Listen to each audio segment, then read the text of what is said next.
नमस्ते, मैं हूं रवीन गौतम और आप देख रहे हैं ब्लंटली स्पीकिंग। और हम चर्चा करने जा रहे हैं कि 22 दिसंबर से लेकर 26 दिसंबर तक शेयर बाजार कैसा रहेगा। और साथ के साथ उससे पहले हम यह भी समझेंगे कि जो लास्ट फ्राइडे यानी कि जो तेजी आई है 4 दिनों की मंदी के बाद, जो पीछे गिरावट चल रही थी बट उसके बाद फ्राइडे को जो तेजी दिखाई दी, उसका कारण क्या रहा, किस वजह से मार्केट में जो कहा जा रहा 5 लाख करोड़ बढ़ गए, तो वो 5 लाख करोड़ जो बढ़े वो कहाँ से आए हैं, इन सब विषय पे हम बात करेंगे। और चूंकि नेक्स्ट वीक 4 दिन की ही ट्रेडिंग होनी है तो उसको भी देखते हैं कि भाई क्रिसमस और न्यू ईयर के मद्देनजर मार्केट किस तरह से आगे बढ़ने वाला है। सुभाष जी, आपका बहुत बहुत स्वागत है। बहुत बहुत धन्यवाद रविंदर जी। सभी व्यूवर्स का भी बहुत बहुत धन्यवाद जो मुझे फॉलो करते रहते हैं। जी, तो सुभाष जी, ये जो निफ्टी में 151 अंक की तेजी और बैंक निफ्टी में भी 156 और सेंसेक्स में भी 438 अंकों की जो छलांग लगी और 4 दिनों के बाद जो ये लगी, तो इसके पीछे क्या रहा? फ्राइडे को ऐसा क्या रहा कि जो फ्राइडे ना गुड फ्राइडे में बदल गया? देखो रविंदर जी, मार्केट 4 दिनों से डाउन चल रहा था। हालांकि 5वें दिन की तेजी के बाद भी यदि वीकली बेसिस पे देखें तो जी मार्केट डाउन ही था, है नहीं। जी तो इसके आ, पीछे तो कारण तो स्पेसिफिक तो कोई ऐसा नहीं है। वही है, 4 दिन से एफपीआई, 3 दिन तो एफपीआई की नहीं, 2 दिन एफपीआई की सेलिंग चली और जी। 3 दिन बाइंग रही है हम्म। एफपीआई की। और अ, लंबे छोटे ये मार्केट में टेक्निकल कारण ज्यादा रहे, बेनिस्बत कोई इतना फंडामेंटल कोई नहीं रहा, क्योंकि रेंज बाउंड मार्केट रहा है और कोई ज्यादा उथल पुथल नहीं हुई है। और टोटल वीक के ऊपर भी यदि हम देखें तो मार्केट कुछ ना कुछ थोड़ा सा डाउन चला है। मैं आपको सारे पॉइंट बहुत बताता हूं। जी जैसे जी। एफआई की 252 करोड़ की पूरे वीक में सेलिंग रही है। उसे पिछले वीक 9,262 करोड़ की एफपीआई की सेलिंग थी। इसका नहीं नहीं, मतलब ये बाइंग सुबह मतलब लास्ट वीक 252 और फिर 9,000 कितना बताया आपने? 9,202 करोड़ की सेलिंग उससे पिछले वीक एफपीआई की रही है। तो इसका यानी कि मतलब ये था। इस वीक कम रही? हाँ जी। इस वीक यानी कि बहुत कम रही सेलिंग? इसका यहाँ शुरुआत में रही थी, बाकी बाद में तेजी रही है, बाद में परचेज किया है। और ओके। डोमेस्टिक इंस्टीट्यूशन ने भी 12,062 करोड़ का इस वीक में परचेज किया है और वो कंटिन्यूअसली परचेज करते रहे हैं। हम्म। और यदि हम 1 जनवरी से देखें तो 2,78,000 करोड़, है ना, ये इसे सेलिंग कर सेलिंग रही चुके है हैं। अब तक। और हम्म। डीआईआई की, डोमेस्टिक इंस्टीट्यूशन की 7,57,000 करोड़ की बाइंग रही है। और हम्म। इसके पीछे देखो थीम क्या है कि यूएस का मार्केट, हमारा इंडिया का मार्केट पूरे साल नहीं बढ़ा और वहां का 25% मार्केट बढ़ा है यूएस का। तो हम्म। वहां पे ना एआई की थीम थी, ओके। आर्टिफिशियल इंटेलिजेंस की। तो एआई की थीम, हमारे यहाँ पे एआई इतना अडोप्ट नहीं हुआ जितना वहां पे फोकस इन्वेस्टमेंट हुई है। और इसकी वजह से वहां का जो मार्केट है, डो जोन्स, S&P 500 और नेस्डेक, फ्राइडे को 183 पॉइंट डो जोन्स बढ़ा है, 0.38%। S&P 500 60 पॉइंट बढ़ा है, 48,135 6,835 पर आ गया। और नेस्डेक 301 पॉइंट बढ़ा है, 1.3331%, जी 23,308 जी। पे फ्राइडे को। तो इसमें क्या है, रिन्यूड बाइंग आ गई। वहां पे भी बीच बीच में चलता है कि एआई बबल तो नहीं बन जाएगा। तो हम्म। लेकिन जब रिसर्च रिपोर्ट आती है उसमें बड़ी पॉजिटिव आई है कि एआई के बगैर नेक्स्ट राउंड ऑफ डेवलपमेंट नहीं है। और इंडिया में वो एआई थीम मिसिंग रहा। और ये जो ट्रेड, हमारा यूएस का जो ट्रेड है वो अभी तक एग्रीमेंट नहीं हुआ है, इसकी वजह से भी मार्केट डाउन रहा है। तो ये जैसे एफपीआई, उसकी वजह से एफपीआई सेलिंग होती है, एफपीआई सेलिंग होती है तो डॉलर पर प्रेशर पड़ता है, इंडिया रुपी पर प्रेशर पड़ता है, रुपी पर प्रेशर पड़ता है तो रुपी वीक हो जाता है। पहले हमारा रुपी जो है, हमारा 91 रुपी 8 पैसे तक चला गया था, रिकॉर्ड लो, जी जी। 91 रुपए 8 पैसा, जो कि दिसंबर 19 को 89 रुपी 27 पैसा क्लोज हुआ है। और दिसंबर 12 को देखें तो 90 रुपए 42 पैसा क्लोज हुआ था। जी। उससे अब हम काफी बेटर हैं, लेकिन बीच के अंदर 91 रुपये 8 पैसा, तो रुपी डेप्रिसिएशन भी जो हुआ उसका भी वजह से हमारा मार्केट में गिरावट बनी रही। मार्केट गिरा। अच्छा, जी। होता क्या है कि पैसा कहाँ से आ रहा है, मतलब एफपीआई का, एफडीआई के अंदर अभी एक डेवलपमेंट हुई है। एमयूएफजी जापानीज एक कंपनी है जो तकरीबन 20% के करीब श्रीराम फाइनेंस में 40,000 करोड़ के आसपास इन्वेस्ट कर रही है। तो ये एक पॉजिटिव है। और इन्वेस्टमेंट हमारे पास और भी बहुत जगह से आ रहा है इनका, एफपीआई का। तो एफडीआई में हमारे पास फिर भी इन्वेस्टमेंट आ रही है, और सेकंड इसमें एफपीआई की सेलिंग हो रही है सेकेंडरी मार्केट के अंदर। आईपीओ में पैसा लगा रहे हैं, डेट में पैसा निकल रहा है, क्योंकि इनको पास जो कॉस्ट है वो कहते हैं जी 5-6% तो डेप्रिशिएट हो गया रुपया। वो पहले डॉलर से रुपये में कन्वर्ट करते हैं, और रुपये में फिर जब परचेज करते हैं, जब वापस करते हैं तो वो डेप्रिशिएट हो जाता है, तो उनकी रिटर्न कम हो जाती है। तो लेकिन उनको एफडीआई हमारी इकोनॉमी लॉन्ग टर्म में स्टेबल लगती है। लॉन्ग टर्म में जो पैसा एफडीआई के अंदर वो लगाना चाह रहे हैं, सेकेंडरी मार्केट में पैसा अभी विड्रॉ हुआ है।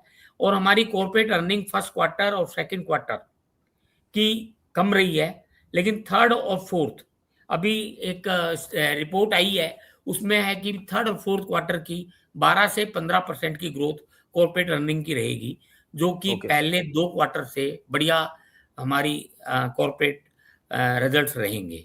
तो ये एक पॉजिटिव चीज है। तो आउटलुक 26 का मार्च क्वार्टर और दिसंबर क्वार्टर इज वेरी गुड।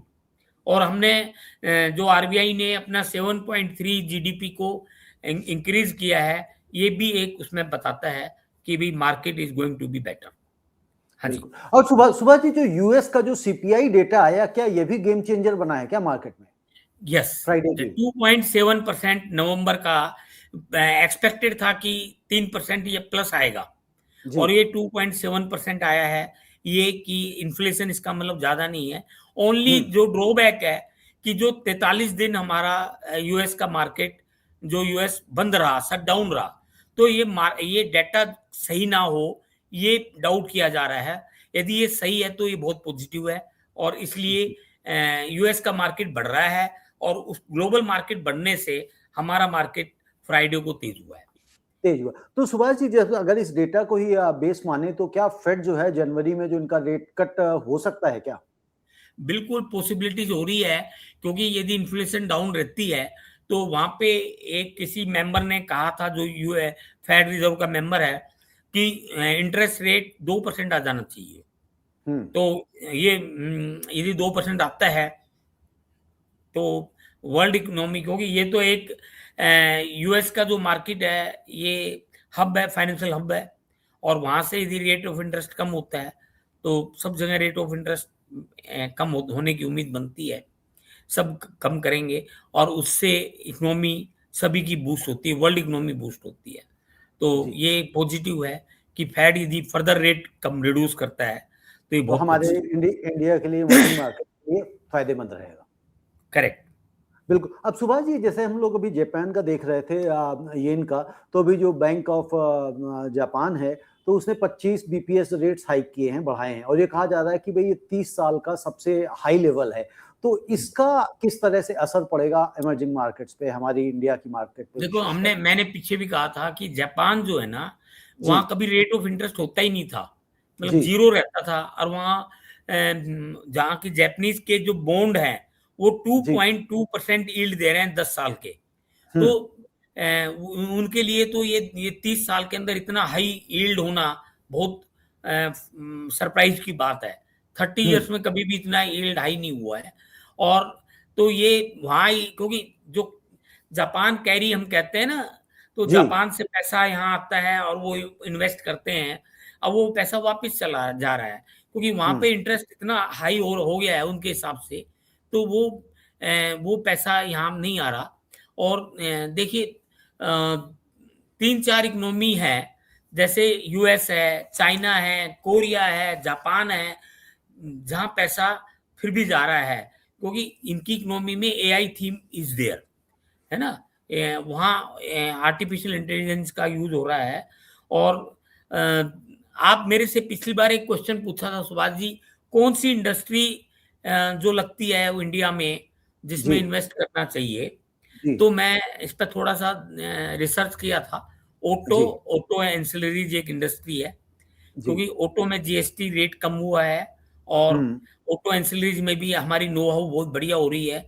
और हम ऑटो के अंदर जो इलेक्ट्रिकल व्हीकल है और दूसरे ऑटो में बहुत सारे पार्ट्स हैं जो हम इंपोर्ट करते हैं, वो अब हम लोकल मैन्युफैक्चरिंग हो रही है और काफ़ी आइटम बढ़ रहे हैं। तो ऑटो और ओके। ऑटो एंसिलरी एक इंडस्ट्री है जो लॉन्ग टर्म के हिसाब से सही है। एक केमिकल इंडस्ट्री है, उसमें agrochemical, intermediates, dyes and pigments, performance chemical, है ना। तो वहां पे पहले चाइनीज ये सारे केमिकल डंप करता था इंडिया में और जी। इंटरनेशनल। तो अब उसका इम्पैक्ट खत्म हो रहा है डंपिंग का, है ना। हम्म। तो ये भी एक पॉजिटिव है। एक हम्म। बैंकिंग सेक्टर है जो कि मैं सोचता हूँ पॉजिटिव है। बैंकिंग में बहुत सारी रिस्ट्रिक्शंस पहले आरबीआई ने लगाई थी कि भाई माइक्रो फाइनेंस में पैसा मत दो, है नहीं, और उसमें थोड़े रिफॉर्म्स कर रहे हैं। और थोड़ा रिस्ट्रिक्शंस करी थी बैंकों को कि भाई यहाँ यहाँ तुम फंडिंग नहीं कर दो, उसमें लिबरलाइज कर रहे हैं। एक EMS company, electronic manufacturing services company, तो ओके। ये जैसे आउटसोर्स कर देते हैं ना, कॉन्ट्रैक्ट मैन्युफैक्चरिंग, जी मोबाइल आउटसोर्स कर दिया। तो जी। ऐसी बहुत सारी कंपनियां हैं, और तो ये कंपनियां बहुत अच्छी प्रोग्रेस कर रही है। ये इनमें भी बहुत एक अच्छी प्रोग्रेस की। तो सुभाष जी, जैसे ऑटो और ऑटो एंसिलरीज की आपने बात करी, तो आपको ऑटो सेक्टर्स में मतलब इतनी ग्रोथ क्यों दिखाई दे रही है, उसका क्या कारण है? देखो, जीएसटी का अंदर एक तो रैशनलाइज किया है, जी। तो इससे डिमांड बढ़ रही है। मिडिल इनकम ग्रुप हमारा बढ़ता जा रहा है, उनकी डिमांड ऑटोमेटिक बढ़ रही है, अब रेंज के अंदर हो रही है। क्रेडिट, हम्म। जो ये मॉनेटरी पॉलिसी में इंटरेस्ट रेट कम हो रहा है इंडिया के अंदर, तो हम्म। एनबीएफसी फंडिंग कर रही है, बैंक फंडिंग कर रही है, मोटर कार वगैरह। तो वो वहाँ पे विद इन दैट रेंज है, मिडिल इनकम ग्रुप बढ़ रहा है। तो ये इसकी वजह से, जीएसटी की वजह से प्राइसेस घटे हैं और हम्म। इन्फ्लेशन हमारा कंट्रोल में है। तो ये ओके। सब कुल मिला के टोटल फैक्टर से ये ऑटो और ऑटो इंडस्ट्रीज बेटर लग रही है। बिल्कुल, यानी कि ऑटो, यानी कि गाड़ियों की डिमांड बढ़ेगी तो ऑटो एंसिलरीज हैं उनकी सप्लाई बढ़ेगी, तो हाँ उनके जी, भी हाँ। शेयर्स ये बूस्ट होंगे। एक, और जब यस, ये हम एक है ना। कुंबा कुंबा हो गया ये। हाँ, कुंभा हो गया। एक ये हाँ। पावर इक्विपमेंट भी बढ़िया लग रहा है, ये इंडस्ट्री भी। जी लॉजिस्टिक बढ़िया लग रही है, माइक्रो जी फाइनेंस कंपनी बढ़िया लग रही है। जी डिस्क्रिशनरी कंजम्पशंस, डिस्क्रिशनरी पीछे काफी कम हो गया था, जी खर्चे लोग नहीं कर रहे थे। अब वो मैं उसमें मिडिल इनकम ग्रुप बढ़ रही है, और डिस्क्रिशनरी में जीएसटी रेट काफी घटे हैं। तो ये सब इंडस्ट्री बेटर हो रही है। जी। तो डिस्टिलरी में जीएसटी लगता है, वैट लगता है? है जी। डिस्टिलरी में अल्कोहल में ये जीएसटी लगता है, वैट लगता है? जिस वो डिस्क्रिशनरी का इंडस्ट्री, मतलब जैसे okay, TV, distillery. Fridge. Okay okay हाँ, ओके, ठीक है ठीक है ठीक हाँ, है। मैंने डिस्क्रिशनरी मैंने कंजम्पशन। डिस्टिलरी सुन लिया। हाँ, न्यू ईयर आ रहा है ना, तो इसकी भी सेल बढ़ हाँ, जाती है अचानक से। हाँ जी, हाँ जी, हाँ जी। बिल्कुल। तो सुभाष जी, एक चीज और बताइए, जैसे भी आपने ऑटो और ऑटो एंसिलरीज की बात करी, तो ऑटो की कंपनीज में मान लीजिए फॉर एग्जांपल टाटा है, महिंद्रा है, मारुति है, इनके शेयर्स ज्यादा बढ़ते हैं इन कंपनीज के, या जो इनको सप्लाई करते हैं अपने इक्विपमेंट्स, टूल्स और ये जो उसके पार्ट्स हैं, उनके शेयर्स में ज्यादा तेजी आती है? अगर मतलब कोई इन्वेस्ट करे तो क्या बराबर बराबर से करना चाहिए दोनों से नहीं, उसमें, देखिए, या? जी हर एक का इंडिविजुअल कंपनी का, इंडस्ट्री का, सबका, लेकिन मैं मोटी बात कर रहा हूँ। जी ऑटो एंड ऑटो एंसिलरीज, जी मतलब पार्ट्स की कंपनियां जो ऑटो पार्ट्स बनाती है और जी जो गाड़ियां बनाती है, ये जी दोनों कंपनी में दोनों सेक्टर बढ़िया हैं। जी। और फिर आपको, मैं तो आपको एक इंडस्ट्री बता रहा हूँ, फिर मैं आपको समझ गया। अंडरस्टैंड करना पड़ेगा कि जी। किसके अंदर कितना इम्पैक्ट है, कौन सा क्या, हम्म। किसका मैनेजमेंट कैसा है, किसके आउटलुक कैसा है, उसके पार्ट्स कैसे हैं, क्वालिटी जी कैसी है, ओरिजिनल इक्विपमेंट सप्लायर है, ओईएम सप्लायर है, या सेकेंडरी मार्केट को रिप्लेस करते हैं। तो ये सब जी अदर फैक्टर्स हैं जो इम्पोर्टेंट है। ये सब अदर फैक्टर। सुभाष जी, इसी में जब शेयर्स की थोड़ी सी बात छिड़ी ली है आपने, तो ये जो ऑटो की अगर हम बात करें तो जो ईवी सेक्टर है, ईवी सेक्टर का अभी क्या देख रहे हैं आप उसका? क्योंकि हमने लगभग शायद 1 साल पहले इस पे एक चर्चा करी थी, तब ये बात हुई थी कि भाई ये सेक्टर अनदेखा रह गया, लेकिन इस सेक्टर में ग्रोथ बहुत है और ग्रोथ हुई भी है। लेकिन अभी अगर हम आगे देखते हैं तो इसका क्या आपको दिखाई दे रहा है? देखिए, ईवी सेक्टर में चैलेंजेस भी हैं और इसके प्रोस एंड कॉन्स दोनों हैं। प्रोस जी, में जैसे आज हमारे दिल्ली के अंदर पोल्यूशन एक बहुत बड़ी प्रॉब्लम है। जी, लोग रियल में फील करने लग गए कि यहाँ दिल्ली में रहना चाहिए या शिफ्ट करना शिफ्ट चाहिए, होना चाहिए। है जी, नहीं? तो क्या है कि ईवी के अंदर पोल्यूशन नहीं है, हुँ, लेकिन अभी जैसे चार्जिंग स्टेशंस इतने नहीं लगे हैं, कोई चार्जिंग इक्विपमेंट नहीं रख रखा है, तो उसको प्रॉब्लम आ सकती है। तो ये इकोसिस्टम उसका लॉजिस्टिक सारा तैयार होना चाहिए, तो साल 2 साल भी इसमें लग रहे हैं। बैटरी में काफ़ी रिवॉल्यूशन आ रहा है, उसकी कॉस्टिंग काफ़ी कम हो रही है। ईवी ईवी कार में काफ़ी रिवॉल्यूशन आ रहा है। लार्ज स्केल पर मैन्युफैक्चरिंग होगी तो उसके प्राइसेस और कम हो जाएँगे। तो साल 2 साल के बाद ये जो इलेक्ट्रिकल व्हीकल हैं, इनकी प्राइसेस कम हो जाएँगी, क्वालिटी बेटर होगी और इकोसिस्टम इसका कंप्लीट जो है, जैसे आज पेट्रोल पंप हर जगह हैं, ऐसे जी, जी, जी, चार्जिंग स्टेशंस उनके हर जगह होंगे। कोई पार्ट खराब हो गया है, वो हर जगह मिल जाएँगे।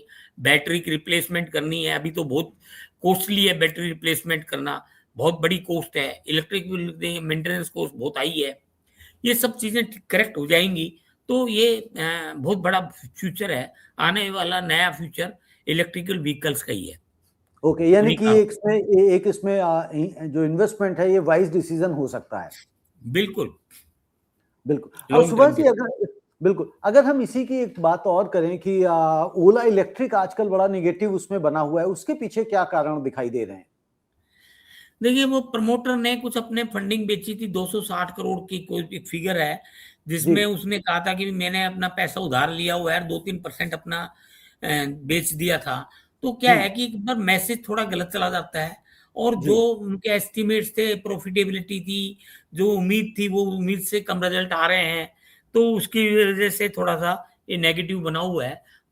ये मतलब इसलिए इसके प्राइसेस डाउन आ रहे हैं। इसलिए प्राइसेस डाउन आ रहे हैं। बिल्कुल ठीक है। सुभाष जी, एक और इसी से मतलब डिफरेंट थोड़ा-सा कि जो वोडाफ़ोन है पिछले कई दिनों से लगातार इसके वॉल्यूम में ज़्यादा खरीद-बेच हो रही है, इसका क्या कारण है? इसमें मतलब क्यों इतनी हलचल है? देखो, ऐसा है, गवर्नमेंट है ना, मोनोपोली नहीं चाहती। जी, जैसे हाँ इंडिगो अ, का हो गया। हाँ, इंडिगो का जैसे हमने देखा, जी, इंडिगो का मोर देन 50% उसका जी, शेयर है और वो बिल्कुल। होने से उसका लोड कोई सँभाल नहीं पाया, कोई दूसरी एयरलाइन्स। जी, तो अभी हमारे पास जैसे रिलायंस का है, एयरटेल का है, तो एक वोडाफ़ोन इम्पोर्टेंट है। तो गवर्नमेंट की वैसे इसमें होल्डिंग भी है, सपोर्ट भी है। गवर्नमेंट उसके एडीआर ड्यूज़ जो 80-90 हज़ार करोड़ के पेंडिंग है, उसके जी, ऊपर भी बातचीत हो रही है और कुछ सहूलियत देने जा रही है। कुछ वो पैसा भी अपना एनसीडी से रेज़ किया था, जो कि पॉज़िटिव है। तो थोड़ा-सा हुँ, जब भी कुछ न्यूज़ आती है, कुछ भी पॉज़िटिव, तो शेयर थोड़ा ऊपर चला जाता है। हुँ। अभी उनके पास प्रॉब्लम्स काफ़ी हैं और गवर्नमेंट सपोर्ट भी जारी है नेशनल इंटरेस्ट के लिए, कि तो उसके लिए वो एक सपोर्ट गवर्नमेंट की तरफ से डायरेक्टली इनडायरेक्टली बना हुआ है। वो रेगुलेटर किसमें भी चाहता है कि ये वोडाफ़ोन। हाँ जी, वोडाफ़ोन की जी, बात कर रहा हूँ। जी, जी, अच्छा। तो उनका सपोर्ट बना हुआ है सरकार हाँ, के साथ और मतलब वही है सिर्फ मोनोपोली जैसे फिर क्योंकि आज की तारीख में आई थिंक मोबाइल सेक्टर में 3 मोनोपोली ही जैसे प्लेयर हैं। एयरटेल की और जियो की एयरटेल, है हाँ, एयरटेल, है जियो, ना? वोडाफ़ोन और चौथा ये अपना बीएसएनएल। बीएसएनएल तो अभी हाँ, मतलब बीएसएनएल अभी इतना नहीं चल रहा है, लेकिन जी, ये तीनों चारों इम्पोर्टेंट है। गवर्नमेंट चाहती है कि लॉन्ग टर्म इंटरेस्ट के लिए ये इतना बड़ा सेक्टर है टेलीकॉम, इसके अंदर स्पर्धा बनी रहे। स्पर्धा तो बनी ये रहे। इसको नीचे बंद नहीं हो देना देना चाहती, तो उसकी वजह से बिल्कुल। कुछ उसको सपोर्ट बीच-बीच में करती रहती है। बिल्कुल। और तो सुभाष जी, अब इसको देखें जैसे कि जो नेक्स्ट वीक चूंकि 5 दिन की जगह 4 दिन ही ट्रेडिंग रह जाएगी, क्रिसमस है 25 तारीख को, तो 25 को मार्केट बंद रहेगी, यानी कि वीरवार को। तो ऐसी स्थिति में 4 दिनों में मार्केट किस तरह से रहेगा, क्योंकि अगर मान लीजिए बाहर के मार्केट्स अगर बंद होंगे या वहाँ मतलब छुट्टियों का माहौल रहेगा, तो उस छुट्टियों के माहौल में इंडिया के ऊपर किस तरह का इम्पैक्ट आप देख रहे हैं अगले 4 दिनों में? देखो, एक तो हमारे लिए पॉजिटिव ये भी है, क्रूड के प्राइसेस अंडर कंट्रोल है ना जी। जी। तो जैसे कि क्रूड यूएसडी 56.54 डॉलर पर ऑन्स है, ब्रेंट 60.52 है। हालांकि ये भी एक वेनेजुएला के अंदर डिसरप्ट होने से उनकी सप्लाई, नहीं तो और जी। नीचे होता है ये, जी। है नहीं। ये थोड़ा हाई रेट पे है अभी भी, लेकिन ये वेनेजुएला का यदि सप्लाई और नॉर्मल हो जाए, जो कि अमेरिका ने थोड़ा उसको हाँ, चूड़ी कसर रखी जिसे किया कहते हुआ हैं। हाँ। है ना। और जी। तो बाकी आपने गोल्ड सिल्वर का भी रेट 1,34,206 रुपए गोल्ड का है, सिल्वर 2,08,000 है। जी। सिल्वर भी क्योंकि सिल्वर का इंडस्ट्रियल यूज भी है, थोड़ी सप्लाई कम आने से सिल्वर में दिक्कत है, क्योंकि जी। इन्वेस्टर जो है वो इन्वेस्ट कर रहे हैं, ईटीएफ वाले भी, और तेजी उसमें और नजर आ रही है उनको, चाहे वो सट्टे की वजह से हो, चाहे सेंट्रल बैंक बाइंग की वजह से हो, अभी भी इसमें तेजी का रुझान बना हुआ है। तो मतलब कोशिश होके इसमें तेजी भी है और कोशिश भी रहना है नहीं। और जी। ये रेट फेड का रेट कट होने की, जैसे आपको मैंने बताया 2.7%, तो वो रेट कट की भी उम्मीद है, इससे भी ग्लोबल मार्केट बेटर चल रहा है ना। और कुछ सेक्टर लास्ट में बढ़े भी थे, घटे भी थे, जैसे निफ्टी प्राइवेट बैंक मीडिया 1% गिरा है पिछले week. Auto defence bank sector ½ % गिरा है। PSU bank and IT sector 1% बढ़ा है पिछली week. FMC and consumer durables ½ % बढ़ा है पिछले वीक। तो करेंसी अब अप्रिशिएट हो गया है, ड्यूरिंग द वीक 91.08 तक टच किया था, अब थोड़ा सा बेटर हो गया है। तो देखिए, मार्केट के अंदर हमारा जो निफ्टी 50 है 25,966 क्लोज हुआ था जी। तो मैं समझता हूँ नेक्स्ट वीक जो है 25,700 तक और 26,600 के बीच में रहना चाहिए मार्केट। मतलब 26,600, मतलब इतनी तेजी की मतलब अभी उम्मीद की जा रही है? मैं इसलिए तेजी की उम्मीद कर रहा हूं कि 26,100 पर मार्केट वापस हो जाता है, कई बार ओके। आया है, और हाँ जी। 26,100 को टच करके फिर वापस चला जाता है। जी। लेकिन जब इसका वॉल्यूम के साथ ब्रेक करेगा हम्म।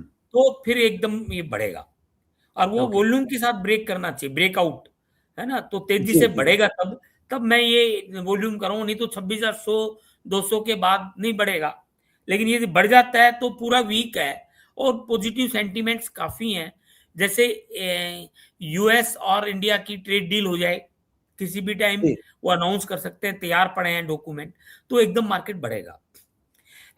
अभी एफपीआई की सेलिंग की बजाय लास्ट 2-3 दिन में बाइंग रही है, ये मैसिवली बाइंग हो जाए, क्योंकि और रिपोर्ट आई है कि क्वार्टर थर्ड और क्वार्टर फोर्थ के कॉर्पोरेट अर्निंग बहुत बेटर रहेगी क्वार्टर फर्स्ट से और सेकंड से, तो वो भी और इंडिकेशन और क्लैरिटी बढ़ जाए तो मार्केट कभी भी बढ़ सकता है। बढ़ और सकता है।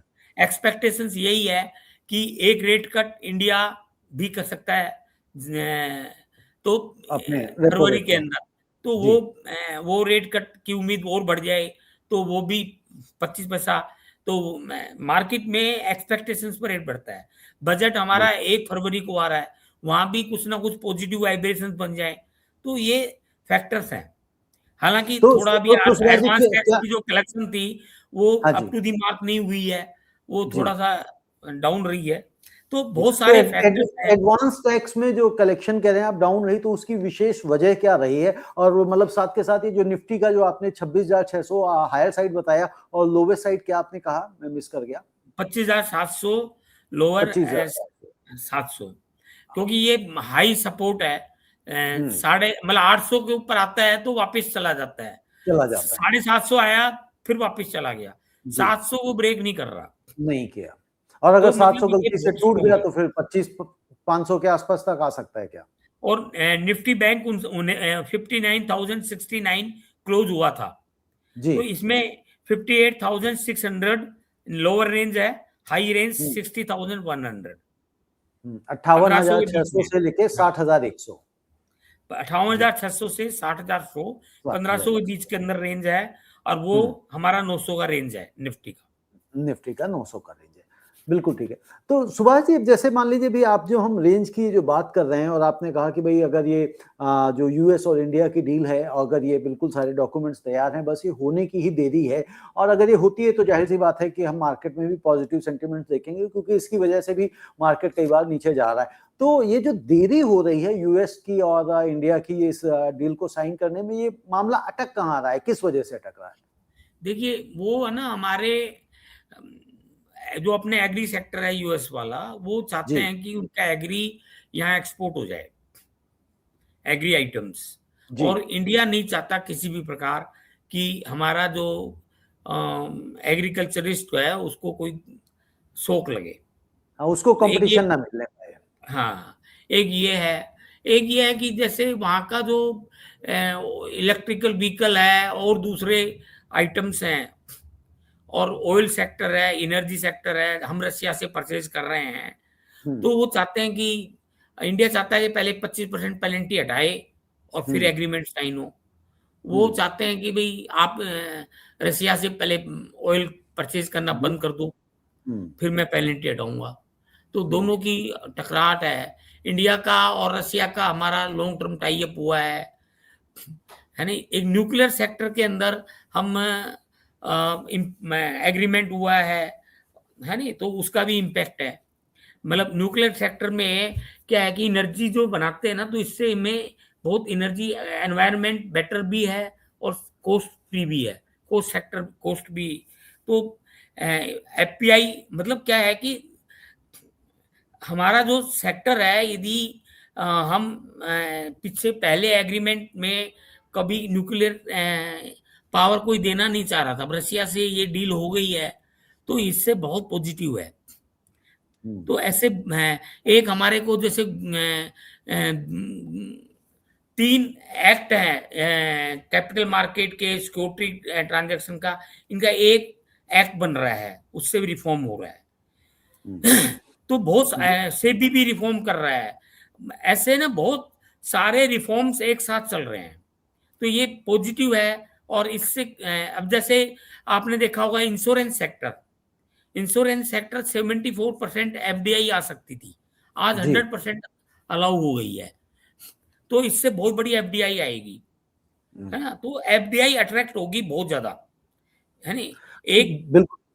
तो सुबह सुबह जी, एक चीज और बताइए कि जिस तरह से अगर हम ये देखें कि जो आप जो भी नवंबर के जो एक्सपोर्ट का डेटा आया है, निर्यात के जो आंकड़े आए हैं, वो ट्रंप के टैरिफ के बावजूद भी उसमें ग्रोथ दिखाई दी है, बढ़े हुए दिखाई दिए हैं। उसके पीछे मतलब क्या कारण आप देख रहे हैं?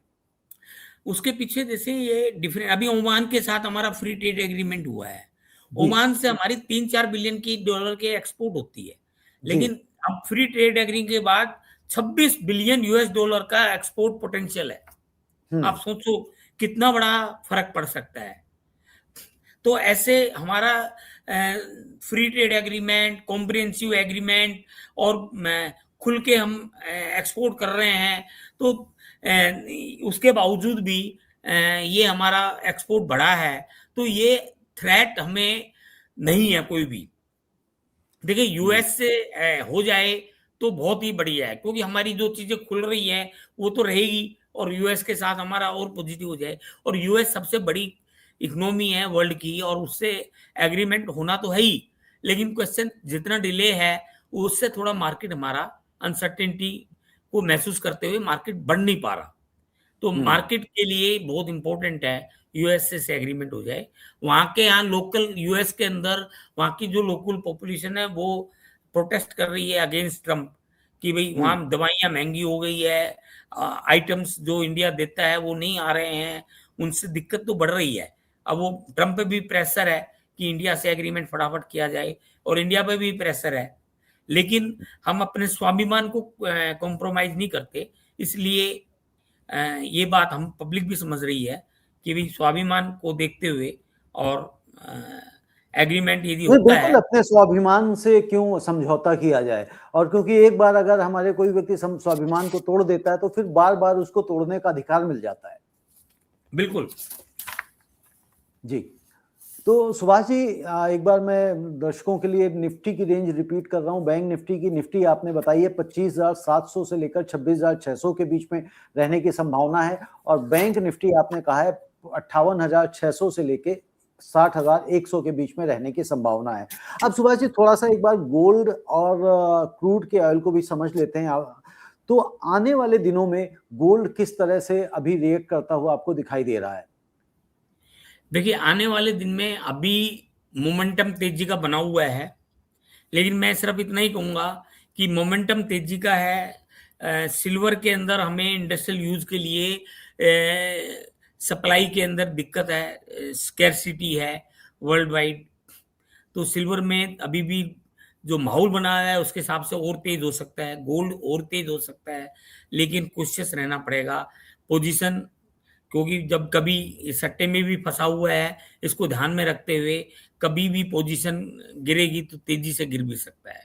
तो बहुत कहना बहुत मुश्किल है कितनी तेज रहेगी और कब तक तेजी रहेगी, लेकिन अभी तेजी का माहौल बना हुआ है। मतलब ओवरऑल गोल्ड में स्पेकुलेशन तो है, ये तो मतलब क्लियर हाँ, कट है, इसमें तो कोई और किंतु परंतु स्पेकुलेशन नहीं है। में ये प्रिडिक्ट करना कि कितना तेज जाएगा बहुत जोखिम हम्म। भरा है। लेकिन हम्म। ये है कि माइनस करना बिल्कुल नहीं बनता। हम्म। आपकी जो पोजीशन है वो हम्म। आप लिक्विडेट कर सकते हो जब भी ठीक समझो। हम्म। उसके बाद भी तेजी और आ सकती है, उसमें हाँ। पछतावा नहीं होना चाहिए। हाँ, मतलब लेकिन ये एक रिग्रेट बात ना हो। सर्टेन है, जब गिरने लगेगा तो अच्छा खासा गिर सकता है, अच्छा ये ध्यान खासा में गिर रखना। सकता है, बिल्कुल ठीक बात है। और और क्रूड। क्रूड में लॉन्ग टर्म में डाउनवर्ड की तरफ है, ओके। क्योंकि जितनी सप्लाई है उतनी डिमांड नहीं है, और ग्लोबल डिमांड कम है। इंडिया ही प्रोग्रेस कर रहा है, बाकी डिसरप्शन वेनेजुएला से है, वो हम्म। ठीक हो जाएगा तो और नीचे ज्यादा जाएगा क्रूड के प्राइसेस। ग- उसके बावजूद भी क्रूड के प्राइसेस 60 के डॉलर के, ब्रांड क्रूड $60 के, $60-61 के आसपास घूम रहा है, तो घूम रहा इसलिए है। कोई दिक्कत नहीं। बिल्कुल सुभाष जी, एक लास्ट क्वेश्चन ले लेते हैं क्योंकि आज की चर्चा कुछ ज़्यादा ही लंबी हो गई है। सवाल मेरे मन में ये आया कि मान लीजिए जिस तरह से इलेक्ट्रिक व्हीकल्स का ट्रेंड बढ़ रहा है और आने वाले समय में इलेक्ट्रिक व्हीकल्स मार्केट पे धीरे धीरे करके अपना कब्जा और वर्चस्व हासिल कर लेंगे, ऐसी स्थिति में ये जो डीजल पेट्रोल वाली कारें हैं कम होंगी, तो उस कंडीशन में जब क्रूड ऑयल की डिमांड कम हो जाएगी तो फिर क्रूड ऑयल बेचने वाले क्या करेंगे? देखिए रविंदर जी, अभी क्रूड के बहुत सारे यूजेज हैं, कम जी। तो हो भी रही है, रेट भी कम हो रहे हैं। और एक रिसर्च रिपोर्ट के हिसाब से 5 साल बाद यूएस डॉलर, एक क्रूड के $30 तक भी जा सकता है, हम्म। इतना कम भी हो सकता है। लेकिन स्टिल ओपेक कंट्रीज जो है ना, ये टाइम टू टाइम अपना डिसीजन लेते हैं, ये बहुत नीचे ना जाए तो वो अपना प्रोडक्शन कम या ज्यादा कर लेते हैं। तो वो उसके हिसाब से, क्योंकि क्रूड के रिसोर्सेज भी घटते जा रहे हैं, तो वो भी हम्म। अपने हिसाब से उसको सप्लाई को, डिमांड सप्लाई को देखते हुए उसको ओके। बैलेंस कर लेते हैं। हम्म। हाँ जी। ओके, क्रूड के रिसोर्सेज भी कट रहे हैं। चलिए सुभाष जी, आज चर्चा मतलब मुझे ऐसा पता नहीं, खुद को ही लग रहा है कि चर्चा काफी अच्छी हो गई क्योंकि हमने बड़े सारे टॉपिक्स पे आपसे ज्ञान ले लिया है और मेरे दर्शकों को भी बड़ा सारा ज्ञान मिल गया होगा। तो आपका एक बार बहुत बहुत धन्यवाद करता हूं क्योंकि आप हर वक्त, हर मतलब शनिवार को हम जुड़ ही जाते हैं कैसे भी हो, और ये सिलसिला पिछले 2.5 वर्षों से लगातार चलता जा रहा है और दर्शक भी आपके विश्लेषण को पसंद करते जा रहे हैं और धीरे धीरे आपके दर्शकों में, आपके फॉलोअर्स में इजाफा भी हो रहा है। तो आपका बहुत बहुत धन्यवाद। धन्यवाद रविंदर जी, सबका, सभी व्यूवर्स को भी बहुत बहुत धन्यवाद। धन्यवाद।